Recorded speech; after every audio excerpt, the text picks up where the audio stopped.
Und damit, welcome to today's online press briefing on the topic CAS reform, how EU member states are preparing for the new asylum system. My name is Fabio Gelli. I'm Vice Editor-in-Chief of the Mediendienst Integration. We are an information service focusing on migration, asylum, and social inclusion. For more than 13 years, we've been providing journalists with data, facts, and expert insights in order to bring objectivity to debates on these complex and often controversial issues. This event is co-founded by the European Union. As you're probably all very much aware, on June 12, 2026, the most comprehensive reform of the European asylum system to date will become effective. This is the arrival point of a journey that began almost 10 years ago on May 4, 2016, if I remember correctly. The European Commission published a document called Towards a Sustainable and Fair Common European Asylum System, which set the reform of the CAS, so to speak, in motion. Well, arrival point is probably not entirely correct. Sure, as agreed back in 2024, starting this June, the member states must enforce a vast array of new regulations. This includes new screening, border procedures, restrictions of freedom of movement for arriving asylum seekers, admissibility checks for people entering from, say, third countries. But if you're interested, we have a comprehensive overview on our website, and we'll post a link to that. But I think it's probably not entirely correct to speak of an arrival point, because the real challenges begin now with the implementation of these new regulations. This might be particularly true for countries located at the outer borders of the EU, such as Greece, Italy, Spain, Poland. Countries that over the past decade have experienced sudden increases in the number of arriving asylum seekers and had to cope with the resulting administrative and humanitarian challenges. To help us get a general idea how the EU member states are preparing for this massive overhaul of their asylum systems, we've invited 4 experts that have been monitoring the latest developments very closely and have a hands-on approach to the situation. Geert Nockert is head of the Asylum and Reception Cooperation Unit at the European Union Agency for Asylum, EU-AA, which is the agency responsible for cooperation among EU member states in the field of asylum and has also a crucial supporting role in the implementation of these reforms. Welcome. Daniel Günger is a project manager of the Justice, Digital and Migration Unity at the European Union Agency for Fundamental Rights, FRA, and chair of the Frontex Consultative Forum, which advises the European Border and Coast Guard Agency on human rights matters. Welcome. Eleonora Milazzo is a research fellow at the Migration Policy Center of the European University Institute in Florence and senior advisor on migration and diversity at the European Policy Center. Thank you for being here. Last but not least, Susan Fratzke is a senior policy analyst at the Migration Policy Institute, an independent think tank that works between the US and Europe, and her research focuses on EU asylum policy, and she is, among other things, involved in monitoring the common European asylum system. Welcome. Before I leave the floor to Geert Nockert, a brief overview of the event.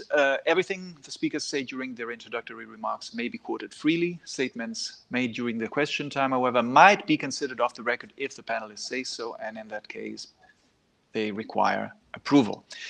I will be happy to explain how to obtain an approval quickly at the end of the event. Following the introductory remarks, we will move on to a question time, and to ask questions, please use the chat box on the right-hand side of your screen. Kindly keep your question as brief and concise as possible. We'll collect them and read them out to the speakers. Sie können auch gerne Fragen auf Deutsch schreiben, und ich werde natürlich diese übersetzen. Finally, if you experience any issues with the stream, please do not worry. You can leave the Click meeting room and rejoin us using the invitation email. And with this, Mr. Nockert, the floor is yours.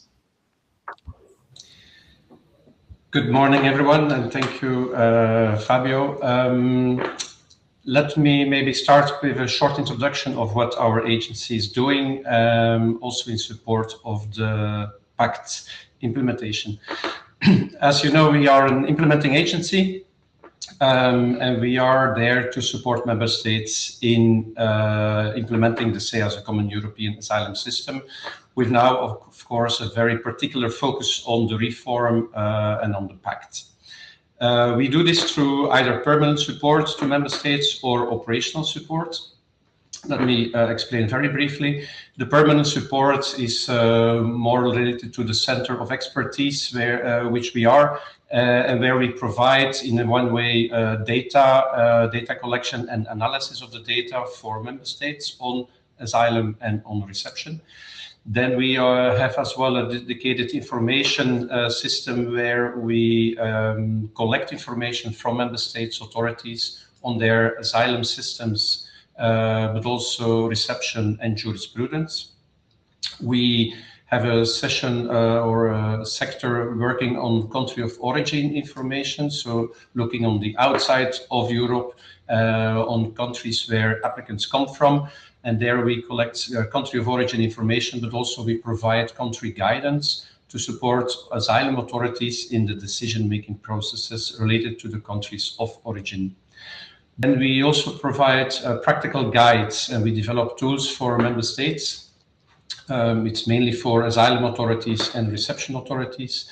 And this is to implement the common European asylum system and the pact. And lately we have been developing quite a lot of new material related to the novelties of the pact.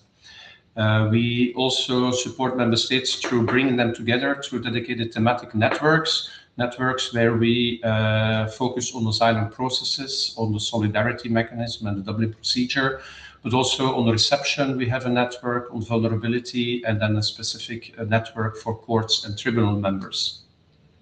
Quite recently, we also started to monitor the implementation of the common European asylum system of member states.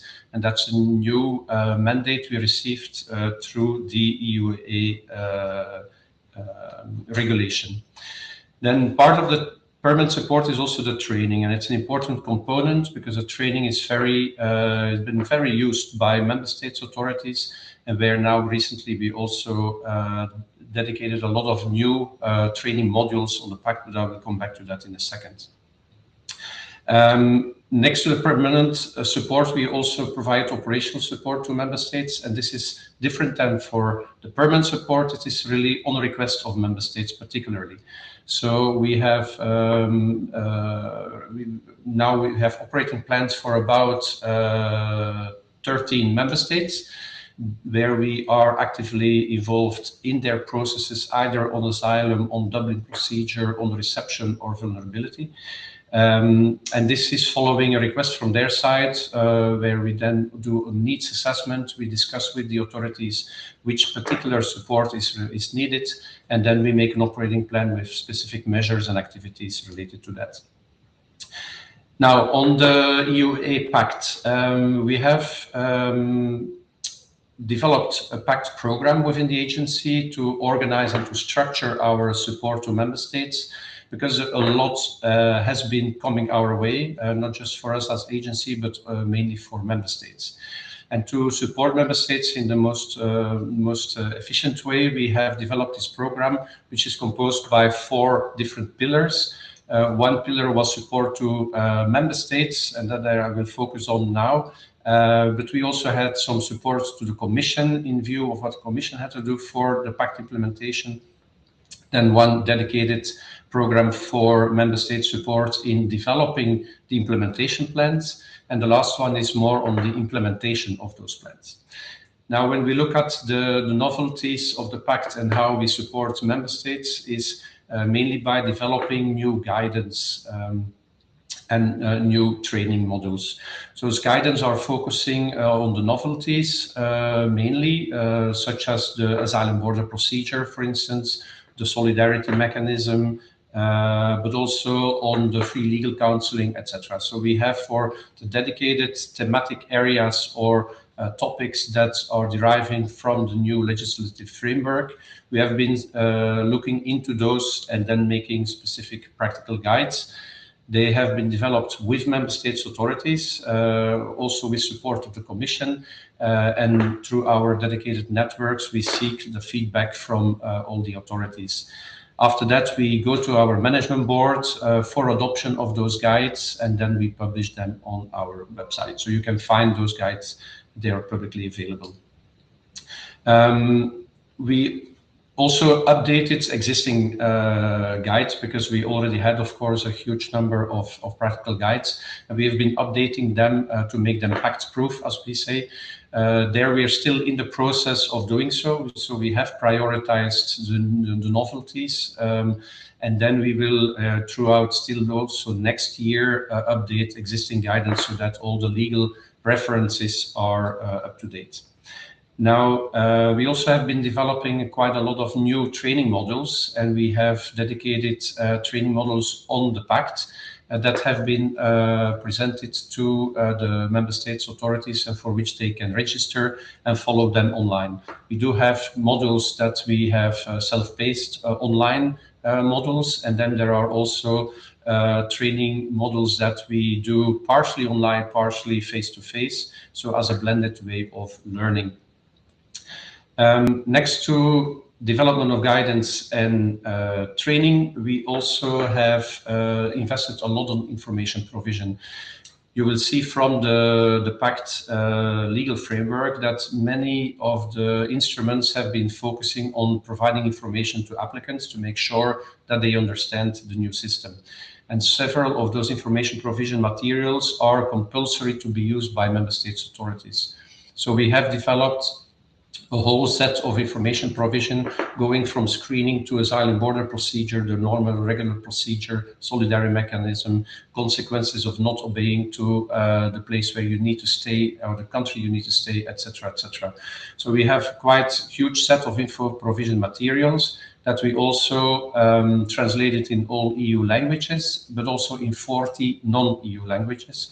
So one template, for instance, is available in over 60 different languages. So it was a quite important work.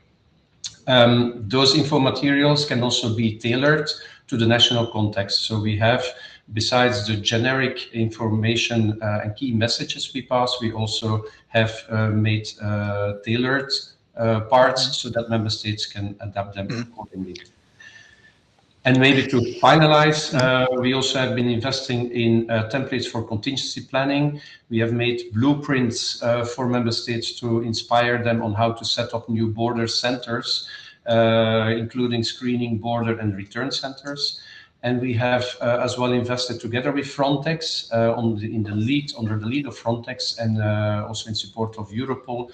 We have been developing a whole screening toolkit where we have dedicated instruments such as a step-by-step approach for the screening implementation, but also on information provision on the vulnerability check, the medical check, security check, and identity check. So the different moments before getting into the asylum border procedure, for instance. So this is what we have been working on, and I will leave it here. Thank you. Thank you, Mr. Norkert.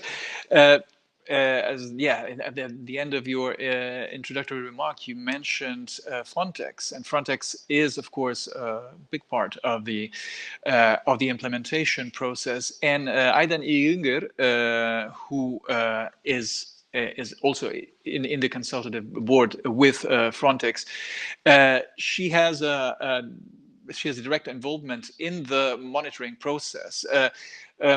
Ms. Ilgünger, if you could click on your camera again to jump back in, and also on your microphone.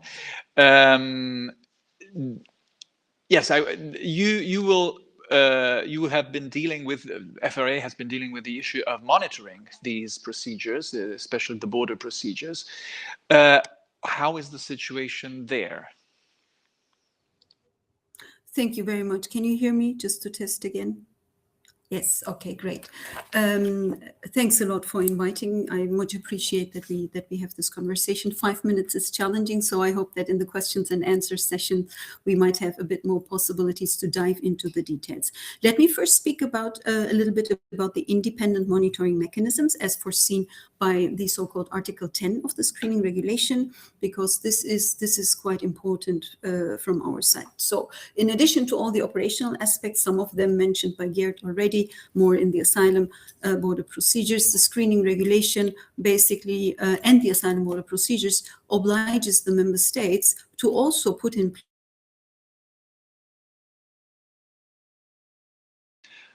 I think place independent monitoring mechanisms that are supposed to be monitoring the whole process, both the screening and the asylum. It's quite. Can you hear me? Could you please turn Yes, off can your? you hear me? Could you please turn off your video?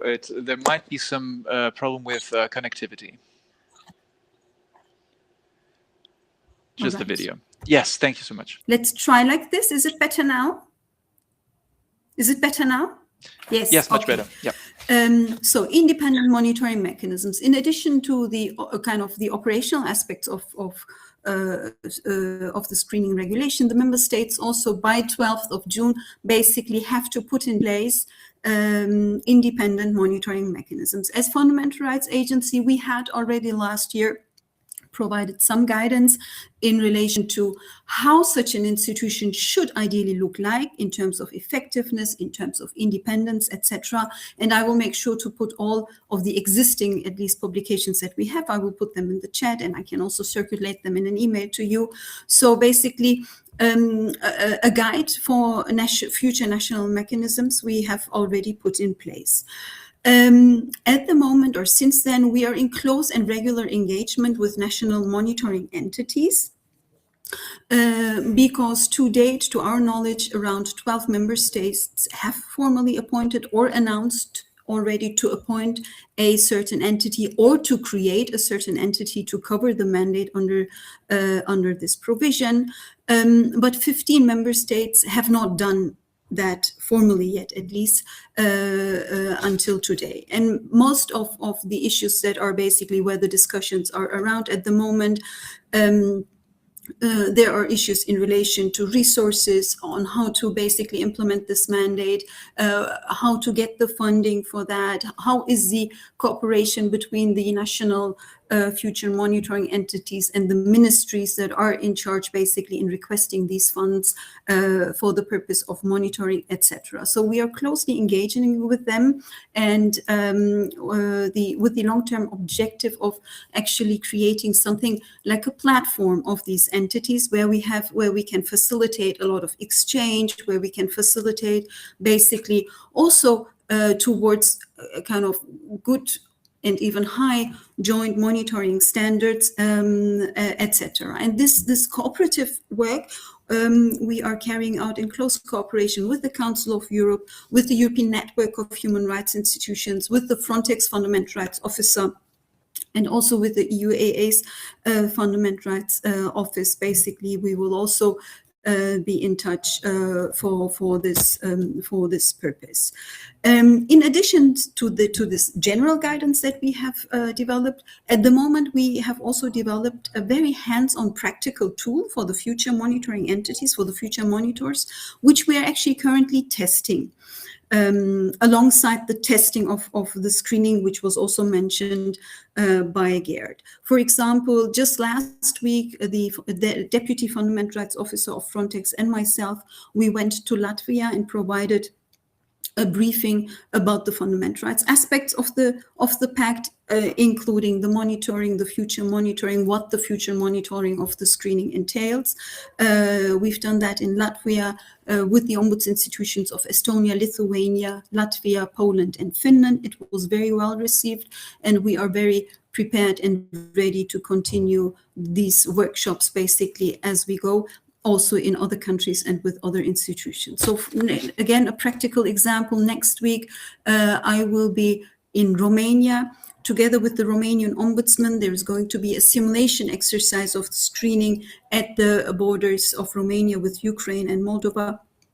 And alongside this simulation exercise, we will also basically test these monitoring methods that we have developed as Fundamental Rights Agency to see to which extent it needs to be still adapted to the practicalities on the ground. So as you can see, while on one hand we have the mandate to collect data and to provide maybe more policy strategic advice, etc., we are also trying to be very hands-on basically in the member states, trying to assist for the future implementation of this very important safeguard, we feel. I think in a nutshell, this is it. And as said in the Q&As, I'm more than happy to speak about other things as well. Thank you very much. Thank you so much. Thank you so much, Ms. Inger. Yes, we will have the time to discuss this, the details of how the monitoring is working, what aspects will be covered during our question time. But I wanted to turn our attention to one specific country that is currently implementing a number of regulations, including the monitoring, which is Italy. Italy is, as has often been said, is a bridge between Europe and North Africa. So it's a country that has seen sudden increases in the number of asylum seekers arriving by boat over the last few years. And currently, of course, it's a country that is adapting to the new situation. How this is happening, Eleonora Milazzo will tell us. Good morning, and thank you very much for the invitation. Like you said, Fabio, I'd like to start with a few words about Italy and the implementation context more broadly. So Italy, from what we know, is formally on track with the implementation of the new common European asylum system. One key point here is that the country is adapting its long-standing hotspot approach and its reception practices to the new framework.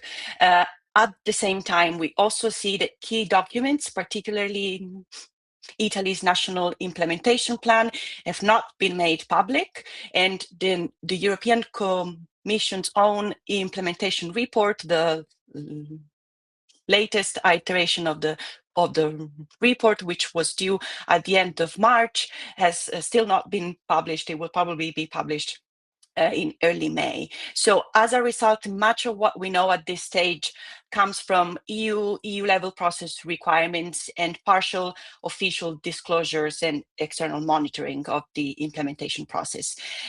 We should say here, I think that these reforms are being implemented in a context of high polarization, where migration continues to be a highly salient topic. This means that we are faced with a situation where there is an opportunity for the EU and Italy, of course, to demonstrate its capacity, their capacity to manage migration in a different way, not in crisis mode.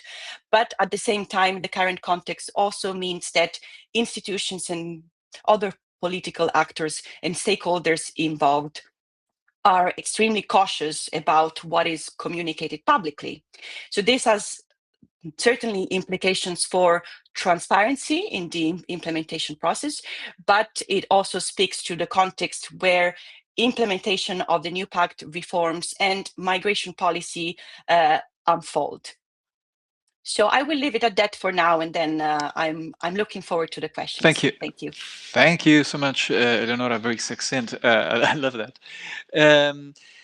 We've heard at the beginning, Mr. Nocket told us what the procedures currently are. Mr. Günger added the practical side of getting on the ground and helping the member states implement, for instance, the monitoring tools. Italy is on track, but we are very much aware that there's a number of issues that still have to be addressed in several parts of Europe. And Susan Fratzke has been looking into these issues because one thing is, of course, developing a roadmap, and the other thing is traveling that road. So, Ms. Fratzke, what is the current state of the implementation, and what might be some challenges that the member states will be facing in the future? Thank you, and thank you so much for the invitation. Very quickly, before I start off, I wanted to say just a couple of words about MPI and what we do. As Fabio mentioned, we're an international think tank. We have an office that's dedicated to the study of migration. We have an office in Brussels. I'm actually based here in Germany. We also have an office in Washington, D.C., and colleagues who work in Latin America and in Africa. So we have a very broad global focus to our work. But turning to the pact, I'll talk a little bit about some of what we know based on what we've been following around pact implementation and where we are. As we've already heard, implementation is due to be finalized by June of this year based on the national implementation plans that were due in December of 2024. Member states are supposed to have developed the national implementation plans alongside national strategies to ensure the implementation of asylum and migration policies. Those are meant to be less technical, more focused on preventative measures, M&E, but we have these two documents that are meant to be guiding the way forward on the pact. So far, 28 of 30 member states have actually submitted implementation plans, but as Eleonora already mentioned, we have some transparency gaps around what we can actually know publicly at the moment. So far, just 12 member states have actually made their implementation plans public. 13 have kept them confidential. Some have also published summaries or said they'll make their plans available on request, but we don't have full transparency into the plans that member states are following across the EU. When we look at the strategies, 25 have submitted a strategy, but again, only 7 of them have actually made these fully public. So we also don't have full visibility into the strategies as well. We've been reviewing the plans that are publicly available and the reporting documents that have been shared based on those. From what we've seen, there's quite a lot of variation in terms of how member states are actually approaching implementation, and they differ both in terms of the challenges that they are facing and trying to solve for in their particular contexts, the conditions that they're working under, and to some extent how they've actually interpreted the pact and where their focus should be in terms of implementation. So to take just a couple of examples, Germany, for example, submitted the most detailed, technically detailed plan with a lot of information and data behind it, but indicated as part of its plan that it's expecting to face considerable difficulties in terms of actually monitoring and providing precise metrics for implementation, in part because of its federal system. So it can't give precise estimates on costs or numbers for many things because a lot of these things are actually lands-level competencies. Luxembourg, on the other hand, has reported that it has the most reception beds in the EU, and yet its reception system is still overloaded and needs more capacity because it's been so hard in Luxembourg to actually move people into permanent housing. So you could actually say Luxembourg is doing quite well on the reception component of it, but because of the numbers, but in fact, it's still quite overloaded. On the other hand, we have the Czech Republic, which has submitted a plan that's largely focused on preventing misuse of asylum and increasing returns and preventing illegal migration.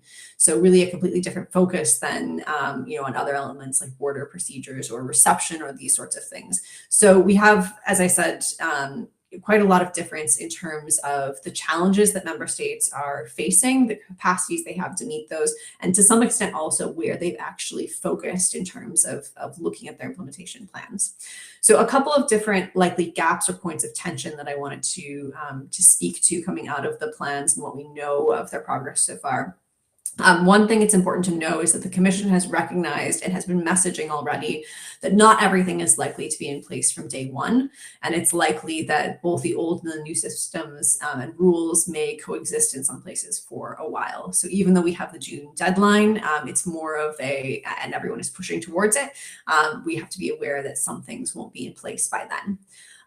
One of the main places where we're likely to see potential gaps and tension emerging is around the screening and registration and data sharing provisions of the pact and the border procedures. These elements are really critical to ensuring that the pact functions and that it can fulfill its objective of ensuring that everyone is registered and screened on arrival and limiting disorderly situations at the border, which the Commission has been very clear is an aim to prevent. But it's one of the areas of the pact that actually requires building out new infrastructure, including detention space, biometric collection technology, which is costly and can take time and is a barrier for many member states. So even Germany, which has, of course, a strong administrative culture, more resources than some other member states, has already indicated that it may struggle to meet some of these targets without EU support, especially Eurodac, where it said it needs 380 more biometric collection rooms, and it's still working to create them. Greece, on the other hand, has indicated that it will rely heavily on EUAA support to stand up its border procedure and scaling its existing support plan with some Commission funding. So this raises some questions about the extent to which member states, even member states like Germany, will be able to do all of this independently. A couple of other places where we're likely to see tensions. One is on Dublin transfers. So the pact is supposed to have tightened timelines, removed exceptions and loopholes, but it remains to be seen how this will all play out in practice, if it will play out as intended and actually result in higher transfer rates. But of course, both Dublin procedures and the higher and border procedures are really key to the grand bargain that underlays the pact around trading better registration and transfers for more solidarity. So another place where we're likely to see some tensions is around the implementation of the solidarity mechanisms. The first cycle of the solidarity assessment was due to be completed last year. Member states were rated according to whether or not they were under pressure. There were supposed to be 30,000 solidarity places on offer, but in the end, what happened was the Commission ended up working out a system of offsets whereby states could count irregular secondary movement that had already occurred against their solidarity contributions. And this was really a political negotiation because member states who'd been receiving secondary movement objected to then engaging in transfers when they'd already been the subject of a lot of secondary movement. So there's a question of whether or not that will persist into the next cycle, this practice of offsets, particularly if there are gaps in implementation of screening and border procedures. One other final place to flag is just courts and appeals. Appeals rights remain. Member state Ministry of Interiors can't interfere with judicial independence. And we already know that appeals and judicial review have been a major bottleneck for finalizing cases, asylum cases, for a long time. And this is something that the pact can't really actively address. Very briefly to wrap up, I wanted to say a couple of scenarios that we may see moving forward. One is that we could see the pact, of course, working largely as intended. This would mean that border procedures register and process people with unfounded claims. They return to their home countries. New arrivals from these countries are deterred. We see individuals registered in Greece and Italy, and capacity in these countries becomes close to full, but the solidarity mechanism allows the individuals to be transferred to other member states, relieving that pressure. That's one scenario we could see play out. We could also see a scenario where the new procedures work, but smugglers begin to adapt and migrants adapt themselves. Screening mechanisms are actually working to document most people who arrive and claim asylum and present themselves to authorities, but migrants and smugglers adapt and try to evade detection entirely and instead opt to live and work in a shadow economy. This could also lead to a shift in terms of the destinations people are looking at to places where it's easier to work and live without documentation. So that's another scenario. We also have a scenario, just to mention finally, where we could see small improvements, but you could still see large gaps remaining in implementation in certain countries. This could undermine the operation of the solidarity mechanism, and we could end up returning to the status quo. One final thing to flag, and I'm happy to answer more questions in the Q&A. I think, as we're all aware, if we actually end up in a situation where we have scenario 2 or 3, or member states perceive there's a risk that it will be scenario 2 or 3, we're likely to see much more focus and emphasis on the innovative solutions thinking that we've heard a lot about around safe third country, return hubs, which aren't now technically part of the legislation of the pact. And we've seen these already come up a lot in terms of mentions and reflections in the migration strategy as well around migration diplomacy. So we may see more of that thinking become even more prominent going forward.